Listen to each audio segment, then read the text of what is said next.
Hello बच्चों, जय हिंद। इस लेक्चर में हम लोग पढ़ेंगे heterotrophic mode of nutrition. Life process का अगला लेक्चर है। इसके पहले हम लोगों ने कंप्लीट कर लिया ऑटोट्रॉपिक न्यूट्रिशन और लाइफ प्रोसेस का इंट्रोडक्शन। अगर आपने नहीं देखा तो आप उसको देख सकते हैं। अगला टॉपिक हम लोग पढ़ेंगे हेटरोट्रॉपिक न्यूट्रिशन। अच्छा, हेटरोट्रॉपिक मोड ऑफ न्यूट्रिशन में हम लोगों को क्या क्या पढ़ना है? एक तो सबसे पहला पढ़ना है हेटरोट्रॉपिक मोड ऑफ न्यूट्रिशन होता क्या है। इसमें तीन चीज पढ़ना है, एक पैरासिटिक न्यूट्रिशन, एक सेप्टोट्रॉफिक न्यूट्रिशन और तीसरा holozoic mode of nutrition. Holozoic mode of nutrition में हम लोग पढ़ेंगे कि जिसमें इंटरनल डाइजेशन होता है, ऐसे ऑर्गेनिज्म को कहते हैं कि वो कौन सा मोड ऑफ न्यूट्रिशन फॉलो कर रहे हैं, होलोजोइक मोड ऑफ न्यूट्रिशन। इसमें हम तीन चीज की चर्चा करेंगे। एक तो अमीबा के बारे में बात करेंगे, दूसरा पैरामीशियम के बारे में बात करेंगे और जो तीसरी बात हम लोग करेंगे अमीबा पैरामीशियम के साथ साथ ह्यूमन बींग्स के बारे में। और लास्ट में हम लोग पढ़ेंगे डेंटल कैरीज क्या होती है, यानी जो दांत सड़ता है, दांत किस वजह से खराब हो जाता है या सड़ जाता है, उसके बारे में हम लोग डिस्कस करेंगे। तो सबसे पहले हम लोग पढ़ते हैं heterotrophic mode of nutrition. Heterotrophic mode of nutrition या हेटरोट्रॉपिक न्यूट्रिशन। अच्छा, हेटरोट्रॉपिक न्यूट्रिशन क्या होता है? जो ऑर्गेनिज्म किसी प्लांट पे डिपेंड करते हैं, यानी कि ऐसे ऑर्गेनिज्म जो किसी दूसरे ऑर्गेनिज्म पे डिपेंड करते हैं न्यूट्रिशन के लिए, ऐसे मोड ऑफ न्यूट्रिशन को हम लोग क्या बोलते हैं? Heterotrophic mode of nutrition. यानी जो भी heterotrophic mode of nutrition follow करते हैं वो डायरेक्टली या फिर इनडायरेक्टली किस पे डिपेंड होते हैं? प्लांट पे डिपेंड होते हैं। ठीक है, तो हेटरोट्रॉपिक मोड ऑफ न्यूट्रिशन क्या होता है? It is the mode of nutrition, it is the mode of nutrition, mode of nutrition in which organism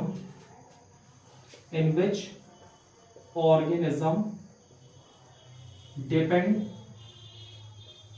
directly or indirectly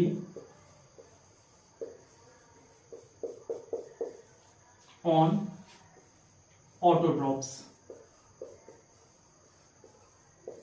ठीक है, तो हेटरोट्रॉपिक मोड ऑफ न्यूट्रिशन क्या होता है? एक ऐसा मोड ऑफ न्यूट्रिशन है जिसमें कोई ऑर्गेनिज्म डिपेंड होता है डायरेक्टली या फिर इनडायरेक्टली, है ना?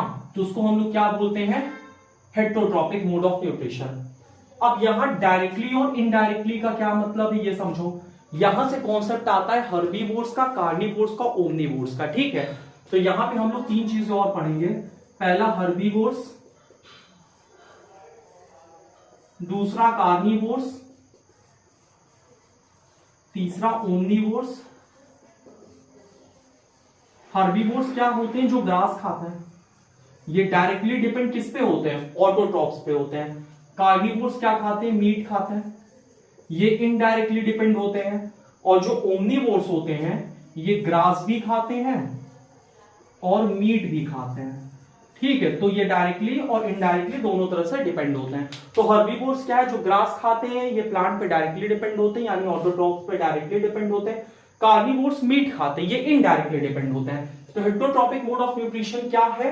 It is a mode of nutrition जिसमें कि कोई ऑर्गेनिज्म डायरेक्टली या इनडायरेक्टली किस पे डिपेंड होता है? ऑटोट्रॉप्स पे डिपेंड होता है।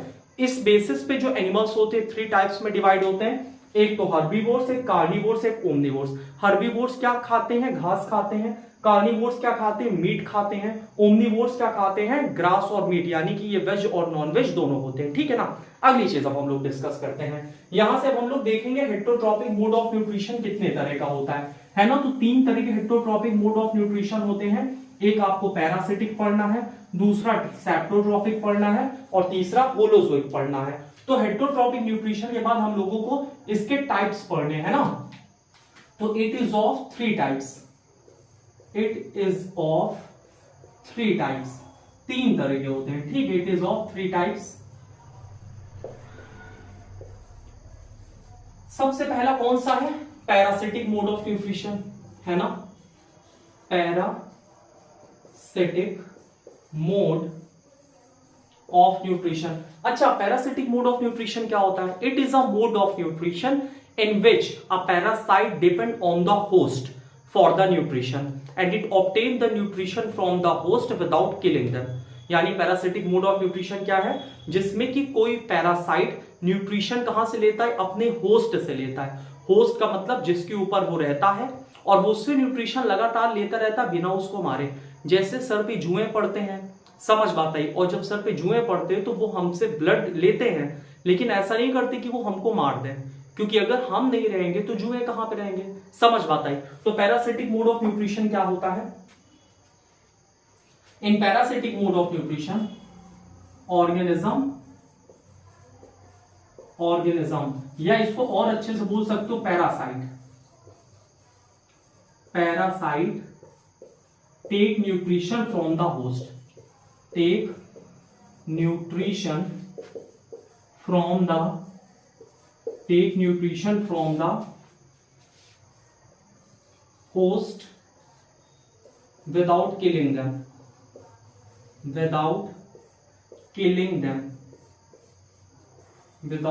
them, यानी कि उनको बिना मारे वो उससे क्या करते हैं, न्यूट्रिशन लेते हैं। अगर हम पैरासिटिक मोड ऑफ न्यूट्रिशन की बात करें तो इसका एग्जांपल क्या है, टिक्स हो गया, है ना, टिक्स, लाइस के साथ साथ टेपवॉर्म के साथ साथ लीच, और लीच के साथ साथ एक और एग्जांपल है कैस्क्यूटा, जिसको बोलते हैं अमरबेल।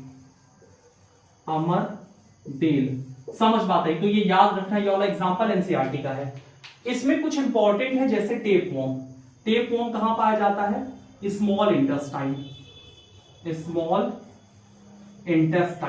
ठीक है। टेपवॉर्म कहां पाया जाता है, ह्यूमन बींग्स के स्मॉल इंटेस्टाइन में। आपको जान के हैरानी होगी कि जैसे ये हमारा स्मॉल इंटेस्टाइन है, अगर पेट में टेपवॉर्म आ गया तो ये क्या करेगा, पूरा का पूरा स्मॉल इंटेस्टाइन का पैसेज यहां पे ब्लॉक कर देता है, जिससे होता क्या है कि स्टूल को बाहर रिमूव करने में प्रॉब्लम होती है। तो डॉक्टर इसके फाइनल स्टेज में क्या करता है, अगर ये बीमारी बढ़ गई, स्मॉल इंटेस्टाइन को कट करता है, कट करने के बाद क्या करता है, ये पूरा बाहर निकालता है। और सोचो ये एकदम जैसे नूडल्स निकलते हैं ना, ये उस टाइप के ये टेपवॉर्म निकलते हैं, समझ बात आई। तो ये काफी खतरनाक वॉर्म्स होते हैं, ठीक है। तो ये हो गया आपका पैरासिटिक मोड ऑफ न्यूट्रिशन। यहाँ पे न्यूट्रिशन कहां से लेते हैं, होस्ट से लेते हैं। होस्ट का मतलब कोई इंसान वगैरह उनसे लेते हैं और बिना उनको मारे। एग्जाम्पल टिक्स, लाइस, टेपवॉर्म, लीच, कस्क्यूटा, अमरबेल, तो ये इसके क्या हो गए एग्जाम्पल। और कस्क्यूटा, अमरबेल ये किस पे पैरासाइट होता है, ये प्लांट पे पैरासाइट होता है, ठीक है। तो अमरबेल किस पे पैरासाइट होता है, प्लांट पे। तो ये चीज आप लोग याद रखिएगा, इसका स्क्रीनशॉट ले लो। इसके बाद अब हम लोग पढ़ते हैं पैरासिटिक मोड ऑफ न्यूट्रिशन के बाद जो दूसरा मोड ऑफ न्यूट्रिशन है वो है सेप्टोट्रॉफिक मोड ऑफ न्यूट्रिशन। उसके बारे में हम लोग समझते हैं। पैरासिटिक के बाद जो दूसरा मोड ऑफ न्यूट्रिशन है क्या है, सैप्रोट्रॉफिक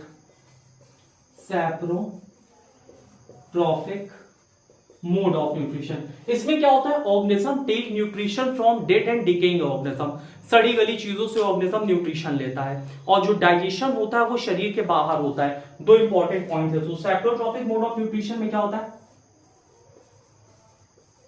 organism take nutrition from dead and decaying organism, from dead and decaying organism,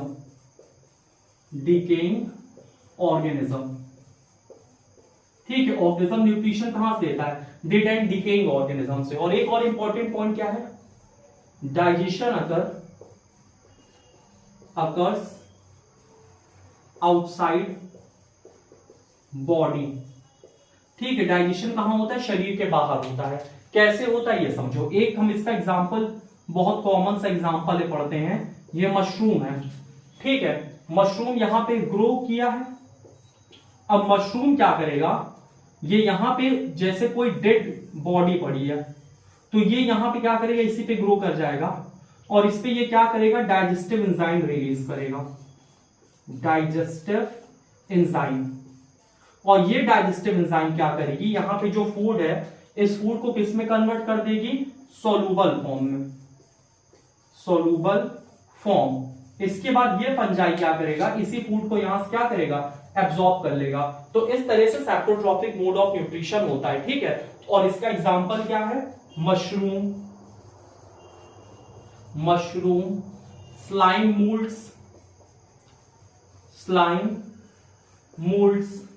ठीक है, तो ये सब इसके क्या हो गए, एग्जाम्पल हो गया। सेप्टोट्रॉपिक मोड ऑफ न्यूट्रिशन क्या है, इसमें क्या होता है, organism take nutrition from dead and decaying organism, और इसमें डाइजेशन कहां होता है, बॉडी के बाहर। इसका एग्जांपल क्या है, मशरूम। और ये काफी इंपॉर्टेंट होते हैं सेप्टोट्रॉप, क्योंकि ये इंपॉर्टेंट रोल प्ले करते हैं न्यूट्रिएंट साइक्लिंग में। ठीक है, तो सेप्टोट्रॉप की अगली इंपॉर्टेंस क्या है, they play very important role in nutrient cycling, they play very important role, very important role in nutrient cycling, in nutrient cycling।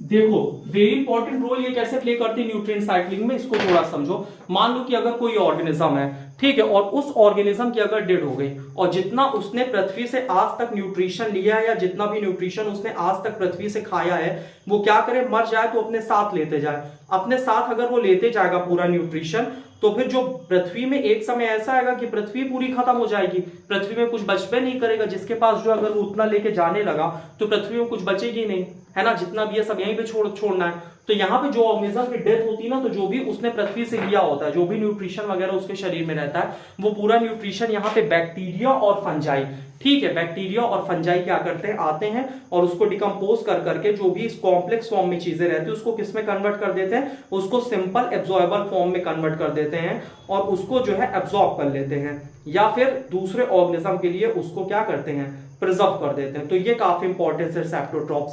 सेप्टोट्रॉप्स किस में हेल्प कर लेते हैं, थोड़ा सा न्यूट्रिएंट साइक्लिंग वगैरह में भी हेल्प करते हैं। हालांकि ये काम मेनली डिकम्पोजर का होता है, लेकिन सेप्टोट्रॉप्स भी इसमें कुछ ना कुछ मतलब इन्वॉल्व होते हैं, थोड़ा बहुत न्यूट्रिएंट साइक्लिंग में थोड़ा बहुत ये मदद करते हैं। ठीक है ना, तो ये वाला पॉइंट चाहो तो लिखो चाहे ना लिखो, लेकिन ये है कि ठीक है लिख सकते हो सेप्टोट्रॉप्स में। तीसरा हम लोग पढ़ेंगे होलोजोइक मोड ऑफ न्यूट्रिशन। ठीक है, तो अगला जो मोड ऑफ न्यूट्रिशन है वो क्या है, holozoic mode of nutrition. Third number पे है होलोजोइक मोड ऑफ न्यूट्रिशन। इसमें क्या होता है, जो खाना होता है वो कहां डाइजेस्ट होता है, बॉडी के अंदर। तो होलोजोइक मोड ऑफ न्यूट्रिशन में क्या होता है, डाइजेशन टेक्स प्लेस, या इंटरनल डाइजेशन, इंटरनल डाइजेशन, यानी कि जिसमें जो खाना होता है कहां डाइजेस्ट होता है, शरीर के अंदर। इसी को हम लोग क्या बोलते हैं, होलोजोइक मोड ऑफ न्यूट्रिशन में इंटरनल डाइजेशन। डाइजेशन कहां होता है, शरीर के अंदर डाइजेशन होता है। अब होलोजोइक मोड ऑफ न्यूट्रिशन में हम लोगों को क्या क्या पढ़ना है ये समझो। पहला हमको पढ़ना है अमीबा में कैसे होता है इंटरनल डाइजेशन, क्योंकि एनसीईआरटी में दिया है। तो आपको पता है कि अमीबा इस तरह से होता है, एक इरेगुलर शेप ऑर्गेनिज्म है। ठीक है, अब इसके सामने फूड पार्टिकल आ गया, तो जो इसकी प्लाज्मा मेम्ब्रेन है, प्लाज्मा मेम्ब्रेन एक स्ट्रक्चर बनाती है जिसको हम लोग बोलते हैं सूडोपोडिया। ठीक है, ये finger like structure plasma membrane ने बना लिया, इसको क्या बोलते हैं, सूडोपोडिया, सूडोपोडिया या फॉल्स फीड, फॉल्स फीड। इसके बाद अगला स्टेप क्या होगा कि इसने यहां पे क्या किया, इसने यहां पे खा लिया। ठीक है, ध्यान से समझना, इसको बनाते चलो साथ साथ में, एक एक स्टेप हम सारे स्टेप यही समझा देंगे। ठीक है, तो ये यहां पे क्या हुआ, खाना आया, इसने क्या किया, सूडोपोडिया बनाया, फॉल्स फीड। इसके बाद क्या होगा कि ये जो आगे की प्लाज्मा मेम्ब्रेन है ये आपस में फ्यूज कर जाएगी, ये ऐसे और ये ऐसे, और ये क्या बन जाएगा, फूड वैक्यूल, फूड वैक्यूल। और फूड वैक्यूल के अंदर क्या रिलीज होगा, digestive juice. Inside food vacuole, inside food vacuole digestive juice released, digestive juice released. ठीक है, फूड वैक्यूल के अंदर क्या रिलीज होगा बच्चा लोग, डाइजेस्टिव जूस रिलीज होगा, जिससे कि खाना इसके अंदर डाइजेस्ट हो जाएगा। तो सबसे पहले अमीबा ने क्या किया, खाना खाया, इस स्टेप को क्या बोलेंगे, इंजेशन। दूसरा स्टेप इसने क्या किया, खाना पचाया, इसको बोलते हैं डाइजेशन। डाइजेशन में क्या होता है, कॉम्प्लेक्स सब्सटेंस किसमें टूट जाता है, सिंपल फॉर्म, सिंपल फॉर्म। तो ये दो स्टेप हो गया। तीसरा स्टेप यहां पे क्या होता है, एब्जॉर्प्शन, एब्जॉर्प्शन। अमीबा इसके बाद क्या करेगा, खाना एब्जॉर्ब कर लेगा सिंपल डिफ्यूजन से या किसी तरह से, तो यहां से खाना क्या होगा, पूरे सेल में आराम से फैल जाएगा। ठीक है, चौथा स्टेप क्या होगा, एसिमिलेशन, एसिमिलेशन। एसिमिलेशन में क्या होगा, यहां पे ये ध्यान दो, एसिमिलेशन में क्या होगा कि यहां पे जो अमीबा है ना, अमीबा का साइज बड़ा हो जाएगा, ठीक है, यानी कि utilization of food, utilization of food, इसने खाना इस्तेमाल कर लिया, इसको क्या बोलेंगे, एसिमिलेशन। और पांचवा स्टेप क्या होगा, इजेशन। तो बच्चों हम लोग लास्ट टाइम कहां पढ़ रहे थे कि ये जो पांचवा स्टेप इसमें क्या होता है, पांचवा स्टेप है इसमें इजेशन। इजेशन क्या होता है, removal of undigested waste product, removal of undigested waste product, waste product है ना, जो भी वेस्ट प्रोडक्ट है अनडाइजेस्टेड है, उसको अमीबा क्या करता है, अमीबा की वॉल यहां से रप्चर हो जाती है, और रप्चर होने के बाद यहीं से जो वेस्ट प्रोडक्ट होता है वो क्या होता है, बाहर आ जाता है। तो होलोजोइक मोड ऑफ न्यूट्रिशन में हम लोगों ने कितने स्टेप पढ़े, 5 स्टेप पढ़े।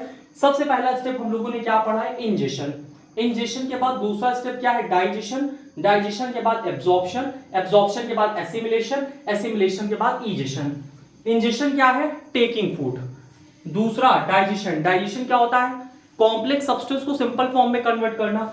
तीसरा एब्जॉर्प्शन, जो सब्सटेंस ऑलरेडी डाइजेस्ट हो चुका उसको एब्जॉर्ब कर लेना। चौथा एसिमिलेशन, खाना खाओगे उसको इस्तेमाल करोगे ना, तो ये चौथा स्टेप हो गया एसिमिलेशन। और पांचवा क्या है, इजेशन, यानी removal of undigested waste product, यानी जो भी वेस्ट प्रोडक्ट डाइजेस्ट नहीं हुआ उसको क्या करना, शरीर के बाहर रिमूव कर देना। तो ये हो गया होलोजोइक मोड ऑफ न्यूट्रिशन, किसमें, अमीबा में। इसका स्क्रीनशॉट ले लो। दूसरा हम लोग पढ़ेंगे holozoic mode of nutrition in paramecium, ठीक है। तो अगला स्टेप हम लोग क्या पढ़ेंगे, होलोजोइक मोड ऑफ न्यूट्रिशन किसमें पढ़ेंगे, पैरामीशियम में। पैरामीशियम का भी सेम है, सारे प्रोसेस सेम है, इंजेक्शन वगैरह सब, लेकिन उसमें सारी चीजें फिक्स प्लेस से होती हैं। अमीबा में कोई प्लेस फिक्स नहीं है, लेकिन जो पैरामीशियम उसमें एक पर्टिकुलर प्लेस फिक्स है जहां से वो खाना खाएगा, एक पर्टिकुलर प्लेस है जहां से वो एक्सक्रीशन करेगा, बाकी सब कुछ सेम होता है। कैसे होता है, देखो पैरामीशियम, पैरामीशियम मतलब पैर जैसा स्ट्रक्चर, ठीक है। तो पैरामीशियम का इस तरह से पैर जैसा स्ट्रक्चर होता है। इसके बॉडी पे यहाँ पे हेयर लाइक आउटग्रोथ होते हैं, इसको हम लोग बोलते हैं सीलिया, ठीक है। तो इसके बॉडी में इस तरह से स्ट्रक्चर है, इसको बोलते हैं सीलिया। ये बीच में न्यूक्लियस हो गया, इसके बाद ऐसे इसमें स्ट्रक्चर होते हैं, इसको बोलते हैं कॉन्ट्रैक्टाइल वैक्यूल, ठीक है। तो ये हो गया इसमें कॉन्ट्रैक्टाइल वैक्यूल, इस तरह से पैरामीशियम में। यहां तक चीजें क्लियर है। इसका न्यूक्लियस थोड़ा सा नीचे कर देते हैं, ये न्यूक्लियस है, और इसके अंदर फूड वैक्यूल खूब ढेर सारे होते हैं। तो ये हो गया फूड वैक्यूल, जो भी इसने खाना खाया है। तो एक एक चीज को यहां पे डिफाइन करते हैं। सबसे पहले ये क्या है, सीलिया, ये किस में मदद करता है, लोकोमोशन, लोकोमोशन यानी कि मूवमेंट में मदद करता है।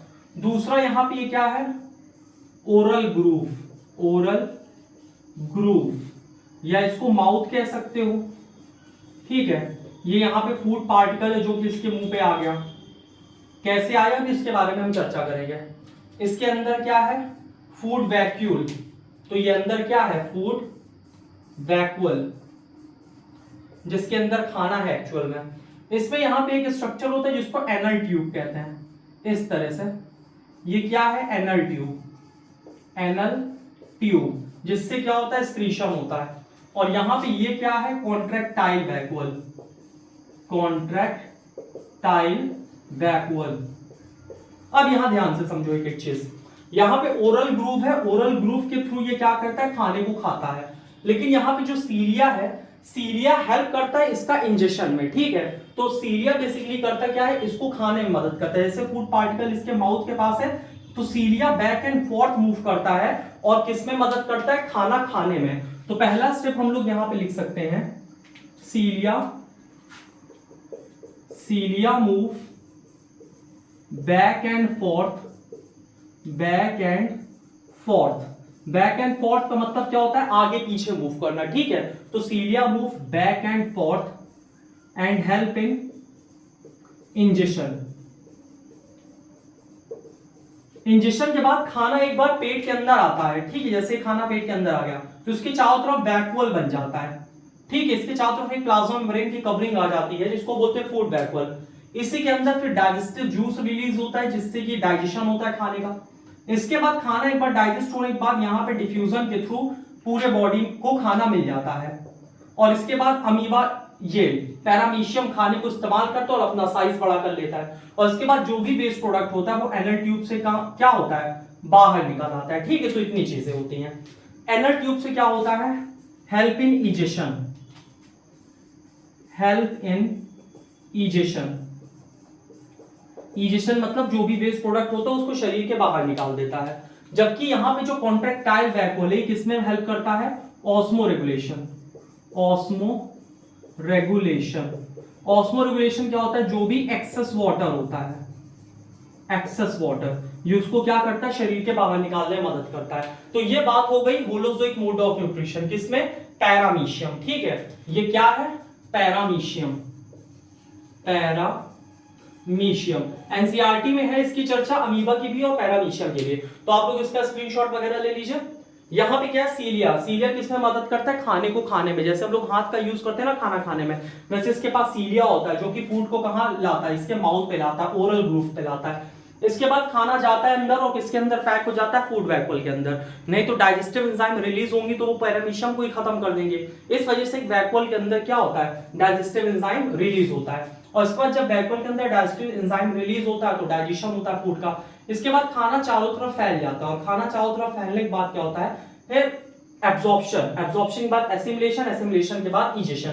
इजेशन किसके थ्रू होता है, एनल ट्यूब के थ्रू होता है। तो इसको नोट डाउन कर लो, इसका स्क्रीनशॉट ले लो, है ना। पैरामीशियम के बाद अब हम लोग होलोजोइक मोड ऑफ न्यूट्रिशन किसमें पढ़ेंगे, ह्यूमन बींग्स में। इसको रफ कर देते हैं।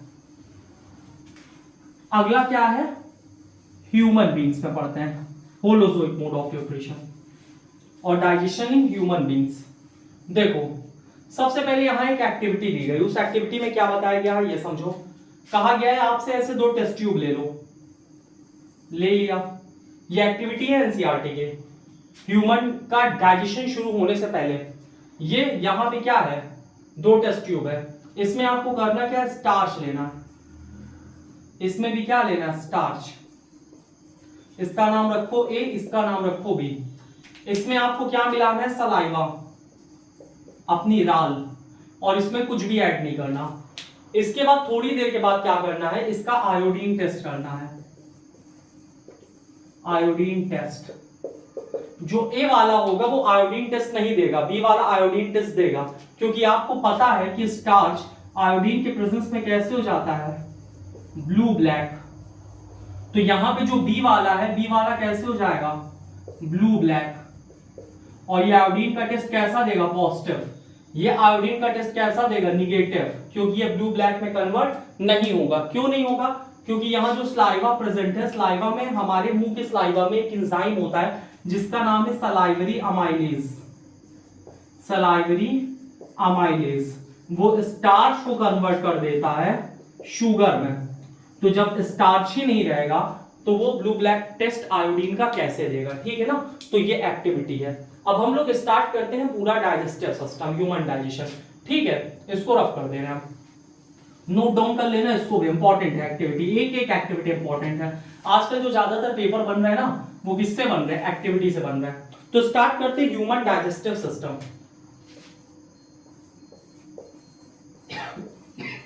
Human digestive system. अब जो ह्यूमन डाइजेस्टिव सिस्टम होता है, इसमें क्या क्या होता है, इट कंसिस्ट ऑफ, अच्छा ह्यूमन डाइजेस्टिव सिस्टम स्टार्ट कहां से होता है, माउथ से, खत्म कहां पे होता है, स्मॉल इंटेस्टाइन पे। और इसके बाद हम लोग एक एक पार्ट देखते जाएंगे और उस पार्ट में ये देखते जाएंगे कि कहां पे किस तरह का डाइजेशन हो रहा है, ठीक है ना। तो ये चीजें हम लोगों को यहां डिस्कस करनी है। तो ह्यूमन डाइजेस्टिव सिस्टम में क्या क्या चीजें होती हैं, it consist of alimentary canal, alimentary canal plus associated gland, associated gland, ठीक है। तो जो डाइजेस्टिव सिस्टम होता है, डाइजेस्टिव सिस्टम में 2 चीज होती हैं, एक तो एलिमेंट्री कैनाल होती है। एलिमेंट्री कैनाल हमारा पूरा माउथ से लेके कहां तक, एनस तक। और दूसरा क्या होती है, एसोसिएटेड ग्लैंड। इसमें बहुत सी ग्लैंड आती है, ठीक है, जैसे लीवर हो गया, पैंक्रियाज हो गया, गैस्ट्रिक ग्लैंड हो गया, इसके बाद स्मॉल इंटेस्टाइन की ग्लैंड हो गई। तो दुनिया भर की सारी ग्लैंड आती है। तो हमारा जो डाइजेस्टिव सिस्टम है, इसमें 2 चीज होता है, एलिमेंट्री कैनाल, एक एसोसिएटेड ग्लैंड। इसके बाद डाइजेशन स्टार्ट कहां से होता है? डाइजेशन होता है स्टार्ट माउथ से। तो अब हम लोग उस चीज को एक एक चीज डिटेल में करने जा रहे हैं, ठीक है। तो इसको रफ करते हैं, इसको लिख लेना। इसके बाद अगली चीज हम लोग पढ़ते हैं, ध्यान से देखो। अब एक एक चीज हम लोग डायग्राम से समझेंगे। सबसे पहले ये क्या हो गया? माउथ, ठीक है। ये किसी का माउथ हो गया, कोई समस्या नहीं है। माउथ में जब आप लोग खाना खाते हो तो यहां पे क्या है? नोज भी होता है, थोड़ा सा समझ लो। अच्छा ये वाला स्ट्रक्चर, जैसे मान लो कि ये है, ये किसी की बॉडी है, ठीक है। इसके बाद ये यहां पे नाक आ गई, नाक के बाद इस बंदे का मुंह आ गया, ठीक है। नाक है, नाक के बाद इसका यहाँ पे मुंह आ गया, मुंह के बाद इसकी गर्दन है। गजब का स्ट्रक्चर बन गया भाई साहब। इतनी एक्सपेक्टेशन नहीं थी हमको, कितना बढ़िया हम स्ट्रक्चर बना लेंगे, लेकिन बना लेते बनाते बनाते। तो यहां से देखो, नाक की अलग कहानी है, नाक की अलग से ये चीजें जा रही हैं। नाक के बाद मुंह की अलग कहानी है, मुंह का ये अलग सिस्टम मिला हुआ है। इसके बाद फिर ये नीचे आते हैं, नीचे आने के बाद डाइजेस्टिव सिस्टम का ट्रैक अलग हो जाता है और यहीं से एक ट्रैक निकलता है रिस्पायरेटरी सिस्टम का। तो ये है। तो सबसे पहले हम लोग इतनी चीज निपटा लेते हैं, ध्यान से समझो, और इसके बाद आगे की चीज हम लोग समझते हैं। सबसे पहली चीज, ये माउथ की कैविटी है, इसको बोलते हैं buccal cavity. Buccal cavity, buccal cavity का मतलब मुंह का खाली जगह। और बकल कैविटी यानी हमारे मुंह में क्या क्या होता है ये समझो। सबसे पहली चीज होती है टीथ। टीथ का काम क्या होता है? Mastication of food, mastication of food. Mastication of food का मतलब बच्चा, जो मुंह में हमारे खाना है उसको क्या करना, उसके छोटे छोटे टुकड़े कर देना, जिससे कि डाइजेशन में आसानी हो। दूसरा, माउथ में क्या होता है, ये सबसे पहले हम लोग माउथ की बात कर रहे हैं, ठीक है। माउथ में सबसे पहले टीथ होती है, टीथ से क्या होता है? Mastication of food. Mastication of food का मतलब जो खाने होते हैं, खाने के छोटे छोटे टुकड़े कर देना। दूसरा, सलाइवरी ग्लैंड, सलाइवरी ग्लैंड, ठीक है। और सलाइवरी ग्लैंड क्या प्रोड्यूस करता है? सलाइवा। और ये किसमें हेल्प करता है? Lubrication of food, lubrication of food. Lubrication of food का मतलब ये खाने को क्या करता है? स्लीपरी बना देता है, फिसलाहट वाला, जिससे कि आपको निगलने में आसानी ना हो और अंदर से ईसोफेगस वगैरह इंजर ना हो। तो सबसे पहले क्या है? टीथ। टीथ माउथ में क्या होती है? Buccal cavity. बकल कैविटी के अंदर क्या होती है? टीथ। और टीथ के साथ और क्या होता है? Salivary gland. बकल कैविटी हम रफ कर दे रहे हैं, ठीक है। और क्या होता है? Salivary gland. सलाइवरी ग्लैंड क्या प्रोड्यूस करता है? सलाइवा। सलाइवा का काम होता है ल्यूब्रिकेशन ऑफ फूड। इसके साथ तीसरी चीज एक और होती है, टंग। टंग का फंक्शन क्या होता है? टंग हेल्प करता है, it mixes food with saliva, it mixes food with saliva. और ये सारे प्रोसेस माउथ में कैसे चल रहे हैं? Physical process, physical process. Mouth में दो चीजें होती है, सबसे पहला फिजिकल, दूसरा केमिकल ब्रेकडाउन। फिजिकल ब्रेकडाउन में क्या क्या हुआ ये समझो। फिजिकल प्रोसेस में टीथ ने क्या किया? मैस्टिकेशन ऑफ फूड, यानी खाने के छोटे छोटे टुकड़े कर दिए जिससे कि डाइजेस्ट आसानी से हो। दूसरा, सलाइवरी ग्लैंड। सलाइवरी ग्लैंड क्या प्रोड्यूस करता है? सलाइवा। सलाइवा क्या करता है? Lubrication of food. Lubrication of food का मतलब खाने को एकदम गीला बना देता है, जिससे कि आसानी से उसको निगला जा सके।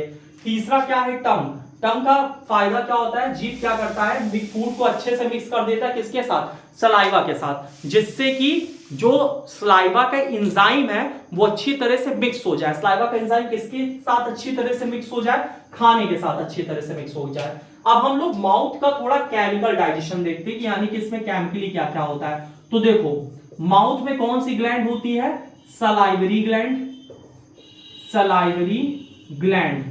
और सलाइवरी ग्लैंड से क्या निकलता है? सलाइवा। सलाइवरी ग्लैंड कहां कहां होती है?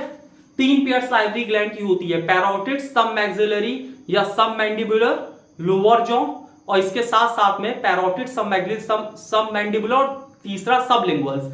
आप लोग ये चीक देखते हैं, जीभ, जीभ किनारे किनारे लगाइए यहां पे, देखिए आपको यहां खूब सलाइवा समझ में आ रहा होगा। दूसरा, जीभ के नीचे महसूस करो, देखो खूब सलाइवा, जैसे लगता है खूब राल निकल रही है। और ये जहां पे लोग सुर्ती दबाते हैं उस जगह पे देखो देखो वहां से स्लाइवा खूब निकलता है। तो यहां पे क्या होती है, स्लाइवरी ग्लैंड, जहां से स्लाइवा निकलता है। तो माउथ में बच्चा कौन सी ग्लैंड है, स्लाइवरी ग्लैंड। स्लाइवरी ग्लैंड से क्या निकला, सलाइवा। सलाइवा में कौन सा एंजाइम होता है, सलाइवरी अमाइलेज एंजाइम। समझ में आ रहा है ना, एंजाइम में कोई दिक्कत तो है नहीं। एंजाइम कौन सी है, स्लाइवरी अमाइलेज। ध्यान रखना स्लाइवरी अमाइलेज क्या है, एंजाइम। एंजाइम क्या होता है, बायोलॉजिकल कैटलिस्ट, जो कि रिएक्शन के रेट को बढ़ा देता है। ठीक है, तो स्लाइवा में स्लाइवरी अमाइलेज है, इसका पीएच कितना है, 6.8। ठीक है, स्लाइवरी अमाइलेज किसको डाइजेस्ट करता है, स्टार्च को। किसमें डाइजेस्ट करता है, स्टार्च को, शुगर में। और कौन से शुगर में, माल्टोज। ध्यान रखना, इतना प्रोसेस कहां पे होता है, हमारे मुंह में होता है। इसके अलावा भी कई चीज होती है, लाइजोजाइम होता है जो कि बैक्टीरिया को मारता है, लेकिन ये सब अभी हम लोग नहीं पढ़ रहे हैं। बाइकार्बोनेट भी निकलते हैं क्योंकि अभी तुम्हारे सिलेबस में नहीं है। तो यहां पे हम लोगों ने क्या क्या देखा कि माउथ में फिजिकल ब्रेकडाउन होता है और केमिकल ब्रेकडाउन होता है। इसको फिजिकल ब्रेकडाउन भी लिख सकते हैं, कोई दिक्कत नहीं है। फिजिकल ब्रेकडाउन, फिजिकल ब्रेकडाउन का मतलब उसको फिजिकली तोड़ देना। तो माउथ में फिजिकल ब्रेकडाउन किस रूप में होता है, हम लोगों ने यहाँ पे क्या किया कि जो टीथ था, टीथ क्या करता है, mastication of food. Mastication of food का मतलब जो खाना होता है ना, खाने के टीथ छोटे छोटे टुकड़े कर देता है। दूसरा इसमें प्रेजेंट होती है स्लाइवरी ग्लैंड। स्लाइवरी ग्लैंड का फंक्शन क्या होता है, स्लाइवरी ग्लैंड यहाँ पे फूड को ल्यूब्रिकेशन प्रोवाइड करता है। ल्यूब्रिकेशन का क्या मतलब होता है, खाने को एकदम गीला कर देता है। और खाने की गीला होने से क्या होता है, खाना अच्छे से स्लिपरी हो जाता है और आसानी से फिसल के हमारे पेट में पहुंच जाता है, जैसे तुम लोग झुल्ला से फिसल के नीचे आ जाते हो। अगला क्या है, टंग। टंग का फंक्शन क्या होता है, it mixes the food with saliva. Tongue क्या करता है, खाने को अच्छी तरह से मिक्स कर देता है। किसके साथ अच्छी तरह से मिक्स कर देता है, स्लाइवा के साथ। ठीक है, जिससे कि आसानी से ल्यूब्रिकेशन हो जाए, मतलब कि एक तरह से चलनी का काम करता है। ठीक है, जैसे झन्नी नहीं होती घर में, चीजें सब्जी को आपस में मिलाती है। अगली चीज क्या है, माउथ। माउथ बेसिकली क्या कंसिस्ट करता है, माउथ में प्रेजेंट होती है स्लाइवरी ग्लैंड। स्लाइवरी ग्लैंड क्या प्रोड्यूस करता है, सलाइवा। सलाइवा में कौन सा एंजाइम, स्लाइवरी अमाइलेज। कितने पीएच पे काम करता है, 6.8 पीएच। 6.8 कैसा पीएच होता है, एसिडिक की बेसिक, एसिडिक पीएच होता है। तुमने एसिड बेस एंड सॉल्ट में पढ़ा होगा, एसिड और बेस। एसिड कहां से कहां तक होता है, 1.699 तक। 7 पे क्या होता है, न्यूट्रल। और 7 से 14 तक क्या होता है, बेस। तो यहां पे जो स्लाइवा है, सलाइवा का पीएच कितना है, स्लाइवा का पीएच होता है 6.8 पीएच होता है। ठीक है, तो ये एसिडिक पीएच हो गया। स्लाइवा में स्लाइवरी अमाइलेज किसको ब्रेक डाउन करता है, स्टार्च को ब्रेक डाउन करता है। किसमें ब्रेक डाउन करता है, शुगर में। कौन सा शुगर, माल्टोज। ठीक है, तो इतना प्रोसेस कहां पे हो जाता है, इतना प्रोसेस हमारे माउथ में हो जाता है। इसके बाद इसका थोड़ा पार्ट बता देते, ये होता है फायरिंग्स। फायरिंग्स क्या होता है, common passage for food and air. Common passage for food and air, food and air. ठीक है, तो जो कॉमन पैसेज होता है फूड और एयर के लिए, उसको हम लोग क्या बोलते हैं, फायरिंग्स। आप लोगों ने देखा होगा कभी खाना खाते हो मुंह से निकल आता है, नाक से। कैसे निकल आता है, फायरिंग से। खाना खाया मुंह से, खांसी आ गई, या तुम बतिया रहे हो, यहां से क्या हुआ, हल्का सा कुछ डिस्टरबेंस हुआ, नाक से निकल आया। या नाक में पानी जाता है, पानी मुंह में पहुंच जाता है। तो ये कैसे होता है, या कई लोग देते हो सांप नाक में डालते हैं मुंह से निकाल लेते, कैसे होता है, फायरिंग से होता है। ठीक है, तो फायरिंग क्या है, common passage for food and air. इतनी बातें यहां तक समझ में आ गई। इसके बाद खाना कहां पहुंचता है, ईसोफेगस में। तो इसको नोट डाउन करो, इसका स्क्रीनशॉट ले लो। तो अगली चीज अब हम लोग डिस्कस करते हैं। हो गया, वेरी गुड। अगला देखते हैं हम लोग। अगला हम लोग पहुंचते हैं मुंह में काम खत्म खाने का। ठीक है, माउथ में खाने को बोलस कहते हैं, लेकिन ये सब फर्जी है, सब ना पढ़ना। ठीक है, उल्टी सीधी चीज है। इसके बाद यहां पे क्या हुआ, ये ईसोफेगस। ठीक है, ईसोफेगस का एक्सटेंडेड पार्ट बना रहे हैं।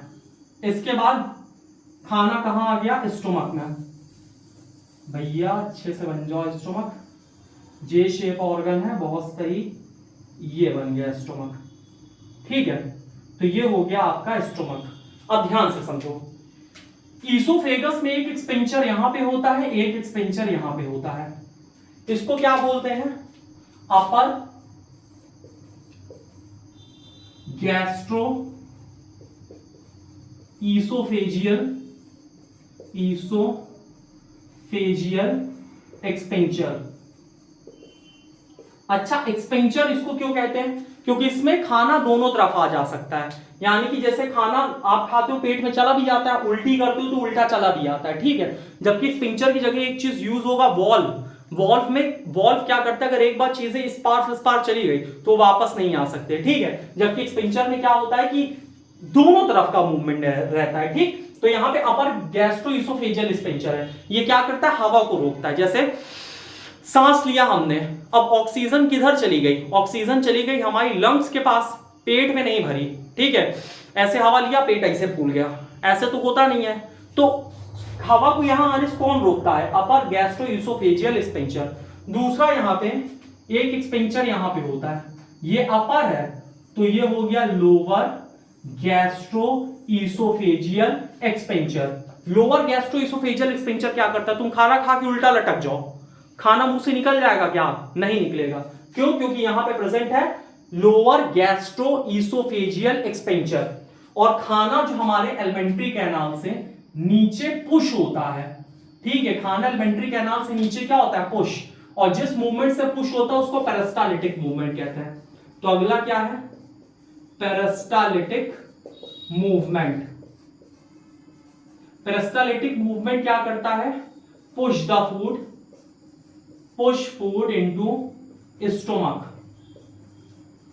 ठीक है। तो पेरिस्टालिटिक फूड क्या करता है, खाने को पुश करता है, कहां पुश करता है, हमारे पेट में, क्लियर है ना। अब पेट की बात करते हैं, स्टोमक की। स्टोमक के बारे में एक एक चीजें ध्यान से समझना। स्टोमक में कौन सी ग्लैंड होती है, गैस्ट्रिक ग्लैंड। और स्टोमक हमारा, फूड इसमें कितनी देर तक रहता है, स्टोमक में सबसे पहले देखते हैं स्टोमक में फूड कितनी देर तक रहता है, ठीक है। तो फूड इसमें 3 to 5 आवर्स तक रहता है, 3 to 5 आवर्स। हमारे पेट में खाना 3 से 5 घंटे तक रहता है, क्लियर है। अब स्टोमक की हम लोग ग्लैंड की बात करते हैं। ग्लैंड, कौन सी ग्लैंड होती है स्टोमक में, तो स्टोमक की ग्लैंड का नाम है बच्चा गैस्ट्रिक ग्लैंड। और गैस्ट्रिक ग्लैंड यहां क्या क्या रिलीज करती है ये समझो। गैस्ट्रिक ग्लैंड से सबसे पहली चीज निकलती है यहां पे गैस्ट्रिक जूस। और गैस्ट्रिक जूस में क्या क्या चीजें प्रेजेंट होती हैं ये समझो। एक यहां पे एंजाइम प्रेजेंट होती है, दूसरा पेट में और क्या रिलीज होता है, HCl, ठीक है। और तीसरा क्या रिलीज होता है, म्यूकस। तो यहां पे जो एंजाइम प्रेजेंट होती है पेट में वो कौन सी होती है, देखो पी से पेट, पी से पेप्सिन। तो पेट में कौन सी एंजाइम होती है, पेप्सिन। और किसको डाइजेस्ट करती है, प्रोटीन को। और HCl क्या करता है, HCl का फंक्शन होता है किल बैक्टीरिया। HCl क्या करता है, बैक्टीरिया को मार देता है। साथ साथ में HCl और क्या करता है, प्रोवाइड एसिडिक मीडियम।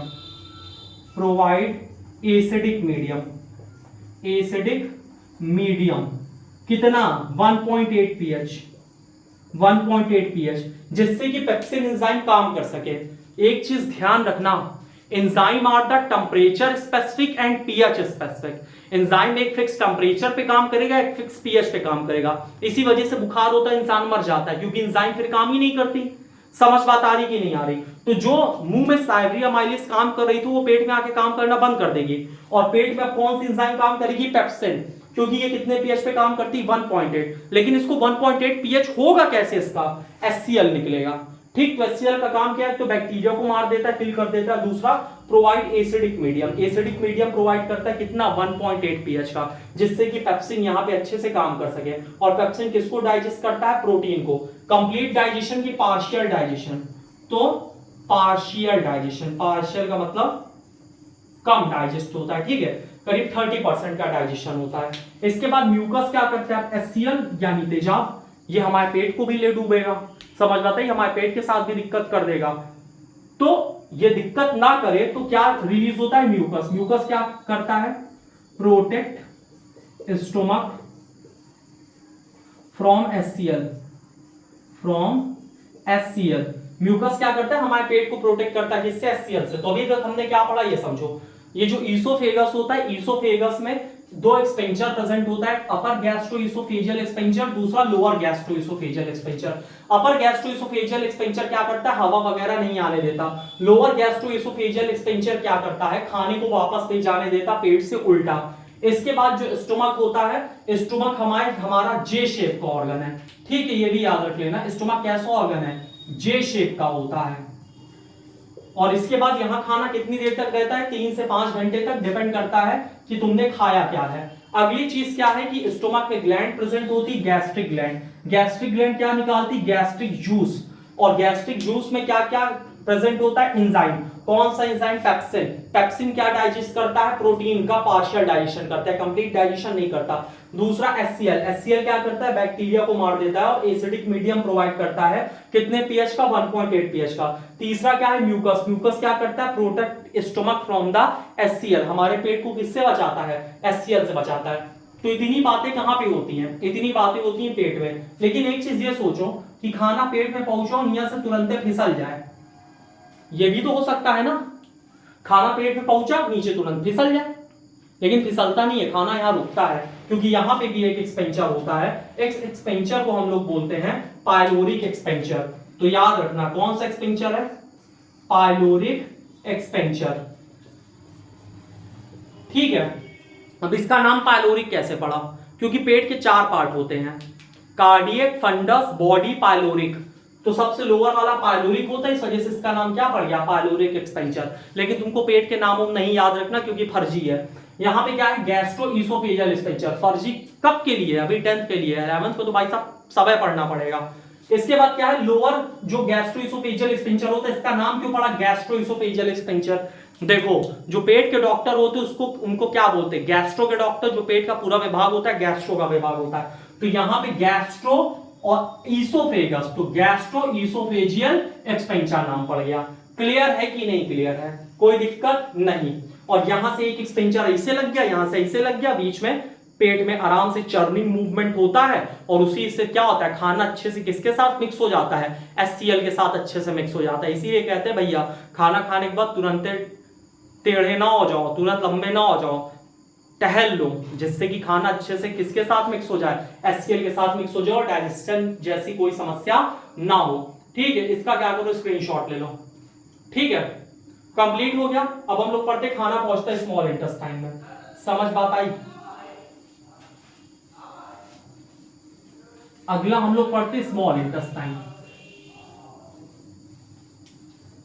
और देखते हैं क्या स्थिति होती स्मॉल इंटेस्टाइन में बबुआ लोग। देखा यहां पे क्या है, ईसोफेगस। अब स्टोमक थोड़ा सा बना है, ठीक है, छोटा सा। स्टोमक कैसा ऑर्गन है, जी शेप ऑर्गन है। इसके बाद स्मॉल इंटेस्टाइन, बहुत सही बन गया स्मॉल इंटेस्टाइन। ठीक, अब यहां पे और चीज समझो, स्मॉल इंटेस्टाइन थोड़ा सा और कुछ ज्यादा ही भावनाओं में बह गए, कुछ ज्यादा ही छोटा बना दी, इतना भी छोटा नहीं बनाना। देखो ये ईसोफेगस हो गया, स्टोमक हो गया, ये स्मॉल इंटेस्टाइन शुरू शुरू शुरू शुरू शुरू शुरू शुरू शुरू, ये आ गया। बहुत सही बहुत सही बहुत सही बहुत सही, बन गया। ठीक, स्मॉल इंटेस्टाइन बन गया। यहां पे क्या है, गैस्ट्रोइसोफेजियल एक्सपेंचर, ये अपना याद रखना। अब ध्यान से समझो, यहां पे ये है गॉल ब्लैडर, और ये इससे लगा है यहां पे लीवर भैया, तो ये आ गए लीवर जी। ठीक है, लीवर के बाद यहां पे क्या है, पैंक्रियास। ठीक, तो ये आ गया यहां पे पैंक्रियास। ध्यान से देखो, ये क्या है, गॉल ब्लैडर, गॉल ब्लैडर। ये क्या है, लीवर। ये क्या है, पैंक्रियास। और ये लीवर और पैंक्रियास अपना सिक्रीशन कहां रिलीज करते हैं, duodenum region of small intestine. Small intestine के 3 पार्ट होते हैं, duodenum, jejunum, ileum. Duodenum, jejunum, ileum. Clear है ना। तो स्मॉल इंटेस्टाइन के 3 पार्ट होते हैं, ड्यूडेनम हम लिख दे रहे हैं यहां पे, आप लोग नोट कर लो, फिर रफ कर देते हैं। ड्यूडेनम, यहां पे है जेजुनम, और ये ileum, highly coiled. Ileum. Small intestine के कितने पार्ट? 3, duodenum, jejunum, ilium. और ये जो लीवर का सिक्रीशन है और पैंक्रियास का सिक्रीशन है, ये दोनों कहां निकलता है? Duodenum region of small intestine. तो ये चीज आप लोग नोट कर लेना, ठीक है। इसको हम रफ करने जा रहे हैं 3 पार्ट, इसके बाद फिर डिटेल में चीजें पढ़ते हैं। ध्यान से समझो आगे। लीवर है, लीवर से क्या निकलता है? लीवर से निकलता है बाइल जूस। तो लीवर सिक्रीट, क्या सिक्रीट करता है लीवर? Bile juice. और ये किसमें हेल्प करता है bile juice? It help in emulsification of fat, emulsification of fat. Bile juice क्या करता है? इमल्सिफिकेशन ऑफ फैट, यानी जो फैट के बड़ा सा टुकड़ा रहता है उसको छोटे छोटे टुकड़े में तोड़ देता है, जिससे कि आसानी से डाइजेस्ट हो सके, ठीक है। तो लीवर से क्या सिक्रीट होता है? Bile juice. बाइल जूस किस में हेल्प करता है? इमल्सिफिकेशन ऑफ फैट में। और साथ साथ में it also provide basic medium, it also provide basic medium, basic medium. ये बेसिक मीडियम भी प्रोवाइड करता है। बेसिक मीडियम किस वजह से प्रोवाइड करता है? जिससे कि जो पैंक्रियास है ना, पैंक्रियास आसानी से, जो पैंक्रियाटिक जूस होता है उसके जो एंजाइम होते हैं वो किस पीएच पे काम करते हैं? बेसिक पीएच पे काम करते हैं। जिस तो पेट से खाना HCl के फॉर्म में आया, स्मॉल इंटेस्टाइन में कैसा पीएच चाहिए? बेसिक पीएच चाहिए, ठीक है। तो वो बेसिक पीएच इसको कहां से मिलता है? वो बेसिक पीएच हम इसको मिलता है बाइल जूस से। तो बाइल जूस क्या करता है? Help in emulsification of fat, और it also provide basic medium so that pancreatic enzyme, so that pancreatic enzyme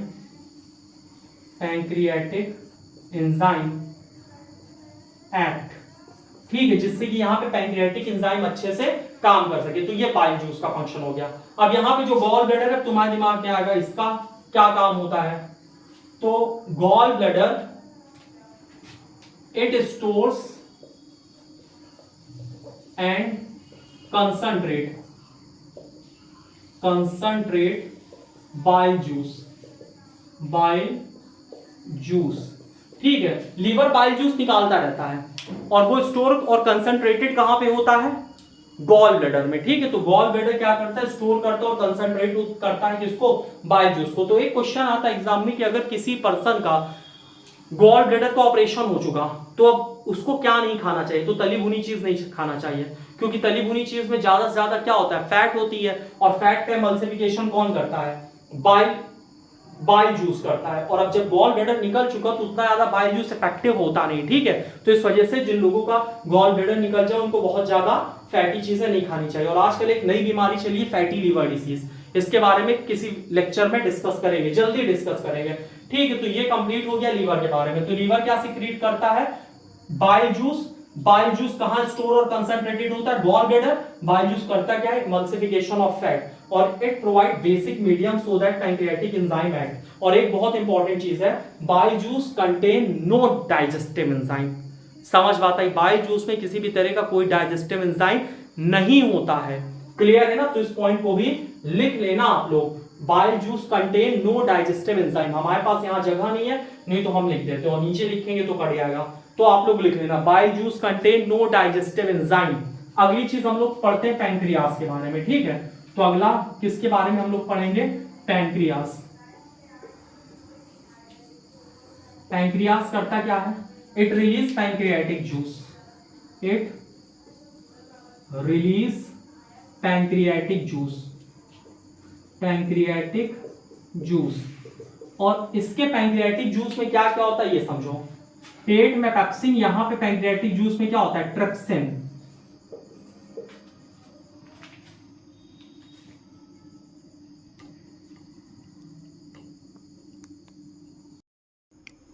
तो देखो अब की हम लोगों ने क्या पढ़ा? पैंक्रियास।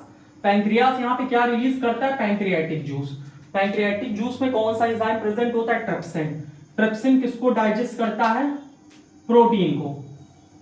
अब भी कंप्लीट डाइजेशन नहीं है, पार्शियल डाइजेशन है, ठीक है। दूसरा इसमें कौन सा एंजाइम प्रेजेंट होता है? Pancreatic amylase. पैंक्रियाटिक अमाइलेज किसको डाइजेस्ट करता है यहां पे, ये डाइजेस्ट करता है फैट को, सॉरी पैंक्रियाटिक अमाइलेज किसको डाइजेस्ट करता है यहां पे, स्टार्च को। और तीसरा क्या है, पैंक्रियाटिक अमाइलेज के बाद pancreatic lipase, pancreatic lipase, pancreatic lipase यहां पे किसको डाइजेस्ट करता है, फैट को। तो यहां पे बच्चा जो पैंक्रियास है पैंक्रियाटिक जूस निकालता है, पैंक्रियाटिक जूस में ट्रिप्सिन एंजाइम होता है, ट्रिप्सिन एंजाइम किसको डाइजेस्ट करता है, प्रोटीन को। पैंक्रियाटिक अमाइलेज किसको डाइजेस्ट करता है, स्टार्च, स्टार्च को। और पैंक्रियाटिक लाइपेज किसको डाइजेस्ट करता है, फैट को। इतना काम यहाँ पे पैंक्रियास करता है और पैंक्रियास का पैंक्रियाटिक जूस करता है। साथ साथ में पैंक्रियास हमारी एक ग्लैंड भी है, ठीक है, एंडोक्राइन ग्लैंड, जो कि इंसुलिन और ग्लूकेगॉन वगैरह निकालती है, और एक्सोक्राइन भी है क्योंकि ये हॉर्मोन्स भी, मतलब ये सारी जूसेस भी निकालती है। तो इसके बारे में हम लोग आगे डिस्कस करेंगे। तो यहाँ जो पैंक्रियास है, इट रिलीज पैंक्रियाटिक जूस, इसमें क्या निकालता है, ट्रिप्सिन। ट्रिप्सिन क्या डाइजेस्ट करता है, प्रोटीन। पैंक्रियाटिक अमाइलेज क्या डाइजेस्ट करता है, स्टार्च। और पैंक्रियाटिक लाइपेज क्या डाइजेस्ट करता है, फैट। लेकिन ये भी कैसा डाइजेशन होता है, पार्शियल डाइजेशन। इसका स्क्रीनशॉट ले लो। तो आगे अब हम लोग आगे चीजें पढ़ते हैं। कंप्लीट हो गया, वेरी गुड, इसको रफ करते हैं। इसके बाद अब हम लोग अगला स्टेप पढ़ेंगे, बस खत्म होने वाला है, थोड़ा सा ये और बचा है, उसको कंप्लीट कर देते हैं, ठीक है। तो ये हो गया पैंक्रियास का काम। अब हम लोग सीधे चलते हैं स्मॉल इंटेस्टाइन की तरफ, लीवर वगैरह हम सब रफ कर देते हैं, ठीक है। तो अगला अब हम लोग आ गए हैं स्मॉल इंटेस्टाइन। स्मॉल इंटेस्टाइन का कौन सा रीजन है, ड्यूडेनम रीजन। तो ये क्या है, small intestine, small intestine. Small intestine का सबसे पहला अपर पार्ट क्या होता है, ड्यूडेनम, ड्यूडेनम, ठीक है। स्मॉल इंटेस्टाइन का सबसे अपर वाला पार्ट क्या है, ड्यूडेनम, DUODENUM, ड्यूडेनम। ये कैसा ऑर्गन है, सी शेप ऑर्गन, सी शेप ऑर्गन, ठीक है। It receives the secretion of liver and pancreas। और यहां पे स्मॉल इंटेस्टाइन में ग्लैंड होती है जिसका नाम है संकस इंटेरिकस। तो उसको देखो यहां पे, small intestine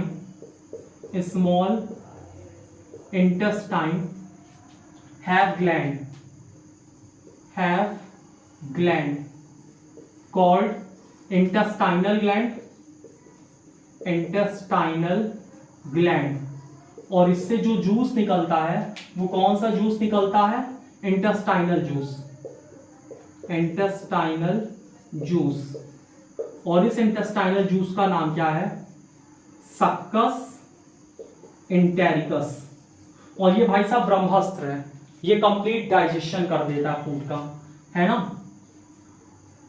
responsible for complete digestion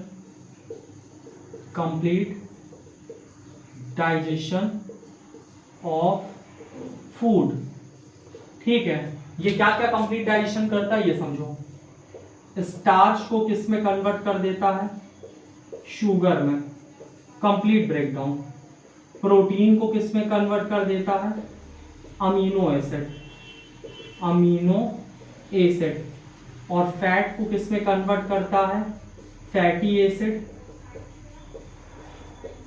plus glycerol, ठीक है। स्टार्च की जगह कार्बोहाइड्रेट लिख लो क्योंकि कार्बोहाइड्रेट होता है, कार्बोहाइड्रेट को किस में कन्वर्ट कर देता है, शुगर में। प्रोटीन को किस में कन्वर्ट कर देता है, अमीनो एसिड में। फैट को किस में कन्वर्ट कर देता है, फैटी एसिड प्लस ग्लिसरॉल। तो यहाँ पे स्मॉल इंटेस्टाइन का पार्ट कौन सा, ड्यूडेनम। ये शी शेप का ऑर्गन होता है, it receive the secretion of liver and pancreas. इसके बाद स्मॉल इंटेस्टाइन में ग्लैंड होती है, इंटेस्टाइनल ग्लैंड, जो कि क्या रिलीज करती है, एक जूस जिसको सक्कस इंटेरिकस बोलते हैं। ये किस चीज के लिए रिस्पॉन्सिबल होता है, कंप्लीट डाइजेशन ऑफ फूड के लिए। ये क्या करता है, कार्बोहाइड्रेट को किस में कन्वर्ट कर देता है, शुगर में। प्रोटीन को किस में कन्वर्ट कर देता है, अमीनो एसिड में। फैट को किस में तोड़ देता है, फैटी एसिड और ग्लिसरॉल। और यहां से जो डाइजेशन होता है वो क्या हो जाता है, कंप्लीट हो जाता है। अब इसके बाद कुछ इंपॉर्टेंट चीजें समझते हैं, वो देखो, इसका स्क्रीनशॉट लो। इसके बाद फिर आगे समझाते हैं। अगली चीज क्या है ये समझो यहां पे ध्यान से। स्मॉल इंटेस्टाइन के चारों तरफ क्या होती है? Large intestine. ठीक है, तो ये हो गई स्मॉल इंटेस्टाइन, स्मॉल इंटेस्टाइन के पास ये हो गई लार्ज इंटेस्टाइन। अच्छा, स्मॉल इंटेस्टाइन सिर्फ कहने को स्मॉल होती है, लेकिन सबसे लॉन्गेस्ट पार्ट होता है एलिमेंट्री कैनाल का। लार्ज इंटेस्टाइन को आप देख लो तो लार्ज इंटेस्टाइन की लेंथ 1.5 मीटर होती है और स्मॉल इंटेस्टाइन की लेंथ करीब 7 मीटर होती है। तो देखो दोनों में डिफरेंस कितना है। ठीक है, ये क्या है? Vermiform appendix, appendix.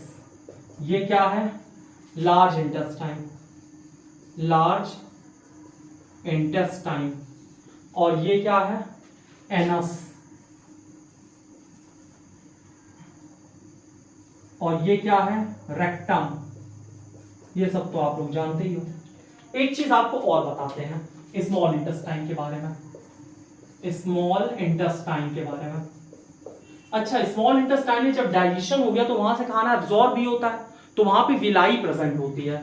तो स्मॉल इंटेस्टाइन है finger like projection, finger like projection called villi. ठीक है, स्मॉल इंटेस्टाइन में फिंगर लाइक प्रोजेक्शन होता है जिसको बोलते हैं villi, which is supplied with blood vessels, which is supplied with blood vessel, blood vessel। इसमें खूब ब्लड वेसल्स होती है and it increase surface area, surface area for absorption, absorption. ठीक है, तो ये विलाई का काम हो गया, बहुत इंपॉर्टेंट है। एग्जाम में क्वेश्चन आता है why villi is present in small intestine. तो villi is present in small intestine so that it can increase the surface area for the absorption. इसके बाद क्या है यहाँ पे? Large intestine. लार्ज इंटेस्टाइन का फंक्शन क्या होता है? It help in absorption of, absorption of vitamins, vitamins and water. ठीक है, विटामिन और वाटर का एब्जॉर्प्शन कहां से होता है? लार्ज इंटेस्टाइन से होता है। इसके बाद जो एनस होता है यहां पे प्रेजेंट होता है anal expenditure, anal expenditure. Anal expenditure क्या रेगुलेट करता है? ये रेगुलेट करता है जिससे कि जो स्टूल हो वो आसानी से हमारे पास, मतलब आसानी से यहाँ पे पास हो जाए। ठीक, तो एनल एक्सपेंचर ये चीज यहाँ पे रेगुलेट करता है। इसी वजह से हम लोग क्या करते हैं? कंट्रोल कर सकते हैं कि हमको कब फ्रेश होने जाना है, कब फ्रेश होने नहीं जाना, इसी एनल एक्सपेंचर की वजह से। ठीक है, तो यहां तक आई होप आपको सारी चीजें समझ में आ गई होंगी। ठीक है, स्मॉल इंटेस्टाइन में विलाई होता है, लार्ज इंटेस्टाइन में एब्जॉर्प्शन ऑफ विटामिन और वाटर होता है। एक पॉइंट और नोट करके देख लो, length of small intestine, length of small intestine. Small intestine longest किस में होती है? Longest herbivores, herbivores. और स्मॉल इंटेस्टाइन स्मॉलेस्ट किस में होती है? कार्निवोर्स। क्योंकि हर्बीवोर्स क्या खाते हैं? प्लांट को खाते हैं, और प्लांट को में होता है सेलुलोज, और सेलुलोज को डाइजेस्ट करना काफी मतलब मुश्किल होता है ना। तो लॉन्गेस्ट किस में होता है? स्मॉल इंटेस्टाइन, हर्बीवोर्स में। और स्मॉलेस्ट किस में होता है? स्मॉल इंटेस्टाइन, कार्निवोर्स में। स्मॉलेस्ट स्मॉल इंटेस्टाइन किसमें होता है? कार्निवोर्स, क्योंकि ये मीट खाते हैं। ठीक है, कार्निवोर्स क्या खाते हैं? मीट, मांस। और मीट को डाइजेस्ट करना काफी आसान होता है। तो यहां से आपका जो डाइजेस्टिव सिस्टम है वो फाइनली कंप्लीट हो चुका है। ठीक है, इसके बाद लास्ट टॉपिक हम लोग इसका कवर करते हैं, हेटेरोट्रॉपिक न्यूट्रिशन का, डेंटल कैरीज, उसको समझो। ठीक है, अगला क्या है? Dental caries. ये हमारा दांत, ठीक, ये ऊपर की आउटर मोस्ट कवरिंग है इनेमल, इसके अंदर डेंटाइन, इसके अंदर पल्प कैविटी, पल्प कैविटी। इसके बाद शार्पेस फाइबर और बाकी सब पढ़ना फर्जी है। पल्प कैविटी में क्या होती है? ब्लड वेसल, ब्लड वेसल और नर्व। जब पानी यहां तक पहुंचने लगता है ना तब झंझनाहट होती है दांत में। एनिमल क्या होता है? Hardest natural substance, hardest substance in our body, hardest substance in our body. Hardest natural substance तो डायमंड हो जाएगा ना। एनिमल हार्डेस्ट सब्सटेंस हमारी बॉडी में होता है, और एनिमल के अंदर वाली लेयर क्या होती है? डेंटाइन। जब भी आप लोग शुगर खाते हो, चीनी, तो आपके मुंह में एक बैक्टीरिया होता है जिसका नाम है स्ट्रेप्टोकोकस म्यूटेंस। ये क्या करता है? इस शुगर को खाता है, और शुगर को खाने के बाद क्या रिलीज करता है? एसिड। और इसी एसिड से क्या होता है? जो दांत होते हैं, दांत में ऐसे कैविटी बन जाती है, ठीक है। इसी शुगर से क्या होता है? दांत में कैविटी बन जाती है, और कैविटी बनने का कारण क्या होता है? ऊपर से इस तरह से पल्प की लेयर यहाँ चढ़ जाती है, और जब एसिड वगैरह रिलीज होता है तो हमारा जो सलाइवा होता है, हमारा सलाइवा इसको अच्छे से न्यूट्रलाइज नहीं करने पाता। ध्यान से समझो क्या कह रहे हैं। सलाइवा क्या होता है? हमारा एसिडिक होता है। छोड़ दो ये सब, बस इतना ही जानो, ठीक है, कि शुगर होता है स्ट्रेप्टोकोकस म्यूटेंस। बैक्टीरिया शुगर को खाते हैं, क्या निकालते हैं? एसिड। और यही एसिड से क्या होता है? डेंटल कैरीज, डेंटल कैरीज या फिर डेंटल कैविटी, ठीक है, जिससे कि दांत हमारे क्या होते हैं? सड़ जाते हैं एकदम, ठीक है। तो ये यहाँ पे चीजें क्लियर हो गई होंगी। तो इसके बाद क्या है? 2 3 4 5 क्वेश्चन दिए गए हैं एनसीईआरटी में, उस क्वेश्चन के बारे में हम लोग थोड़ा सा देख लेते हैं। तो एनसीईआरटी के क्वेश्चन में आ जाओ। क्वेश्चन सबसे पहला क्या दिया हुआ है वो समझो। यहाँ पे what are difference between autotrophic and heterotrophic nutrition हो जाएगा। ऑटोट्रॉपिक खाना अपने से बना लेते हैं, हेटेरोट्रॉपिक खाना नहीं बनाने पाता है। Where do plant get each of raw material required for photosynthesis. Plant को कार्बन डाइऑक्साइड कहाँ से मिल जाता है? स्टोमेटा से। वाटर कहाँ से मिल जाता है? रूट से एब्जॉर्ब कर लेता है। सन से सनलाइट मिली जाती है, तो ये सारी चीजें वो अरेंज कर लेता है।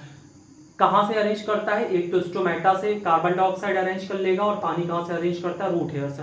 दूसरा, what is the role of acid in our stomach. एक तो किल द बैक्टीरिया, दूसरा प्रोवाइड एसिडिक मीडियम जिससे कि पेप्सिन एंजाइम अच्छे से काम कर सके। अगला, what is function of digestive enzyme. Digestive enzyme क्या करता है? It increases the rate of reaction. Digestive enzyme क्या करता है? इंक्रीज करता है रेट ऑफ रिएक्शन को। अगला, how is small intestine design to absorb digested food.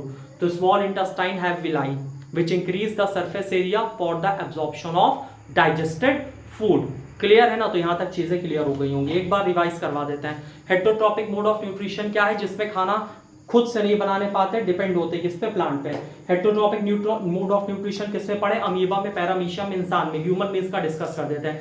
सबसे पहले माउथ से हमने खाना खाया। माउथ में 2 तरह का ब्रेकडाउन होता है, एक फिजिकल, एक केमिकल। फिजिकल ब्रेकडाउन कैसे होता है? एक टीथ की वजह से होता है। टीथ क्या करता है? जो भी सब्सटेंस होते हैं, हमारा दांत क्या करता है? जो भी खाना होता है उसके छोटे छोटे टुकड़े कर देता है। इसके बाद टंग क्या करता है? उसको अच्छे से मिक्स कर देता है सलाइवा के साथ। सलाइवा कहां से निकलता है? सलाइवरी ग्लैंड से, ठीक है। मुंह में क्या है? Salivary gland. सलाइवरी ग्लैंड से क्या निकला? सलाइवा। सलाइवा किसको तोड़ता है? स्टार्च। स्टार्च को तोड़ता है, ठीक है। सलाइवा में सलाइवरी अमाइलेज एंजाइम होता है, किसको तोड़ता है? स्टार्च को। किसमें तोड़ता है? शुगर। कौन सा शुगर? माल्टोज। कितने पीएच पे काम करता है? 6.8 पीएच। इसके बाद यहाँ पे क्या होता है? अपर गैस्ट्रोइसोफेजियल एक्सपेंशन। उसके बाद खाना कहां पे आता है? ईसोफेगस में। ईसोफेगस से नीचे पुश होता है, कौन से मूवमेंट के थ्रू? पेरिस्टाल्टिक मूवमेंट के थ्रू। इसके बाद है lower gastro-oesophageal expansion. Lower gastro-oesophageal expansion के बाद खाना कहां पहुंचता है? स्टोमक में। स्टोमक पे खाना 3 से 5 घंटे के लिए रहता है। वहां पे प्रेजेंट होती है गैस्ट्रिक ग्लैंड। गैस्ट्रिक ग्लैंड क्या निकालता है? Gastric juice.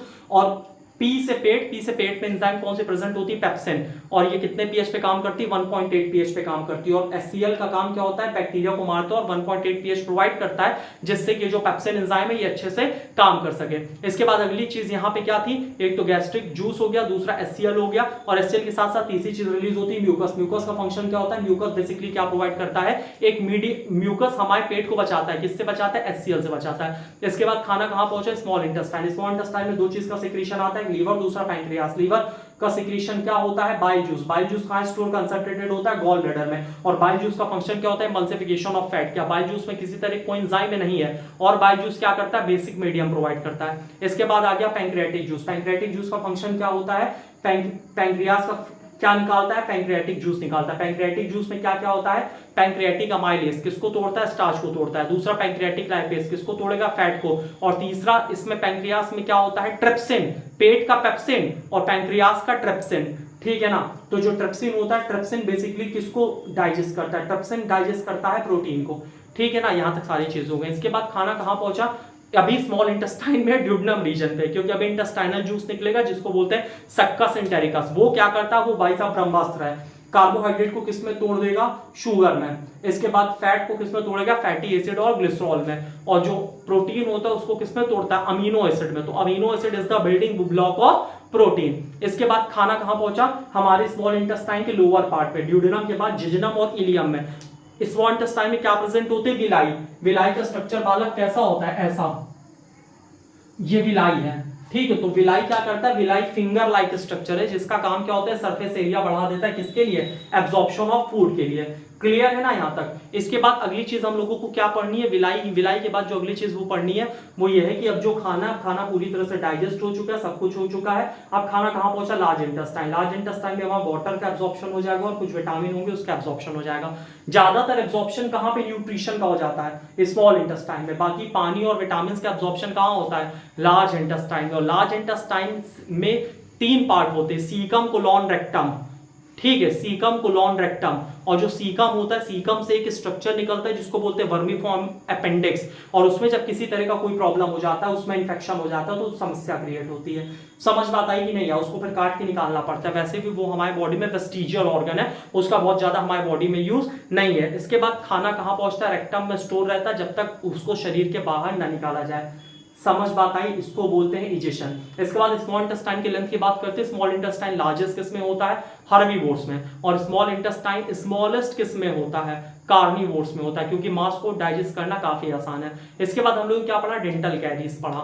डेंटल कैरीज क्या होता है, दांत का खराब होना क्या होता है, कि जो यहाँ पे बैक्टीरिया हमारे मुंह में ऑलरेडी प्रेजेंट होते हैं, वो क्या निकालते हैं, बैक्टीरिया। जब भी उनको शुगर मिल जाता है ना, तो वो क्या निकालते हैं, एसिड निकालते हैं। एसिड निकालने से क्या होता है, दांत खराब हो जाता है। इसके लिए हम लोग मंजन करते हैं इस चीज से बचने के लिए। मंजन का पीएच क्या होता है, बेसिक होता है। आई होप आपको यहां तक सारी चीजें समझ में आ गई होंगी। चैनल को सब्सक्राइब करो, कमेंट करके बताओ अगला कौन सा टॉपिक आपको चाहिए जो ना समझ में आया हो, चाहे बायो में, चाहे केमिस्ट्री में, चाहे सोशल में। और इसके साथ एक चीज हम लोग और स्टार्ट जल्दी करेंगे, सोशल और जीएस को स्टार्ट करेंगे, ठीक है। तो आज की क्लास इतनी ही, तब तक के लिए जय हिंद। चैनल को सब्सक्राइब जरूर करो।